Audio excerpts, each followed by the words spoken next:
सुप्रभात बच्चों। आज बहादुर भीम कहानी हम लोग पढ़ेंगे। जैसा कि नाम से ही प्रतीत होता है, एक ये बहादुरी की कहानी है।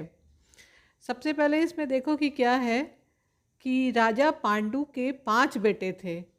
युधिष्ठिर, भीम, अर्जुन, नकुल और सहदेव। पांचों भाइयों में भीम बहुत बहादुर और बलवान था। बहादुर मतलब जिसके अंदर बहुत साहस हो, बहुत हिम्मत हो। तो पांचों बेटे में सबसे ज़्यादा बहादुर थे भीम। एक बार वन में घूमते घूमते पांचों पांडव अपनी माता कुंती के साथ एक गांव में पहुंचे। वे एक ब्राह्मण के घर में ठहर गए। गांव के पास ही एक वन था, उसमें एक राक्षस रहता था। गांव वाले राक्षस से बहुत परेशान थे। उन्हें राक्षस को प्रतिदिन ढेर सारा भोजन भेजना पड़ता था और साथ में एक आदमी भी भेजना होता था, और राक्षस उस आदमी को खा जाता था। एक दिन इस वजह से गांव वाले लोग बहुत परेशान थे। एक दिन ब्राह्मण के बेटे की बारी आई। ब्राह्मण का एक ही बेटा था। ब्राह्मण और उसकी पत्नी रो रहे थे कि अब क्या करें, क्योंकि एक ही बेटा है और वो जाएगा अगर खाना लेकर तो राक्षस उसे खा जाएगा। रात को रोने की आवाज़ सुनकर भीम उनके पास गया और रोने का कारण पूछा। ब्राह्मणी ने रोते रोते सारी बात बता दी। तब भीम ने कहा, आप रोइए मत, कल आपके बेटे की जगह राक्षस के पास मैं जाऊंगा। तब तब ब्राह्मणी बोली कि नहीं नहीं, मैं अपने बेटे की जान बचाने के लिए किसी दूसरे के बेटे की जान खतरे में नहीं डाल सकती। तब भीम बोले कि नहीं, आप मत चिंता कीजिए, मुझे कुछ नहीं होगा। अगले दिन भीम ढेर सारा भोजन गाड़ी में लादकर राक्षस के घर पहुंचा। वो आराम से बैठकर खुद भोजन करने लगा।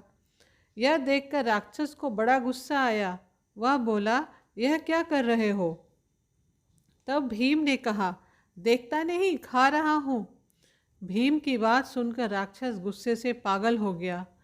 वह भीम पर तेजी से झपटा। भीम भी तैयार था। उसने उछलकर जोर से एक लात राक्षस की कमर में जमाई।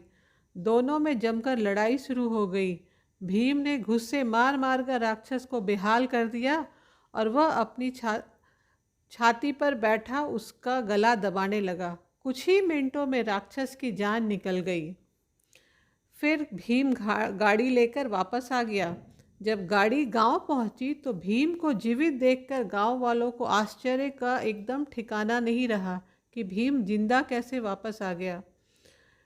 राक्षस के मरने की खबर सुनकर गांव वाले खुशी से नाचने लगे। ब्राह्मणी ने भीम को छाती से लगा लिया। कुंती भी बहुत खुश थी, क्योंकि उसके बहादुर बेटे ने राक्षस को मारकर सारे गांव का भला किया था।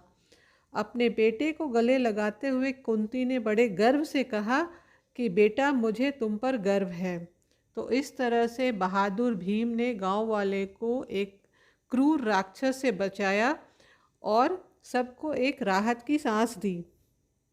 ये कहानी में सबसे ज़्यादा हमें क्या देखने को मिलता है कि भीम बहुत साहसी था, उसके अंदर वीरता थी, और दूसरी बात, सबसे अहम बात यह है कि वो संकट में दूसरों की सहायता करने की ठान ली थी। तो इस कहानी से हमें यही सब शिक्षा मिलता है कि हमें दूसरों की हमेशा मदद करनी चाहिए, साहसी बनना चाहिए, डरपोक नहीं होना चाहिए और हमेशा दूसरों की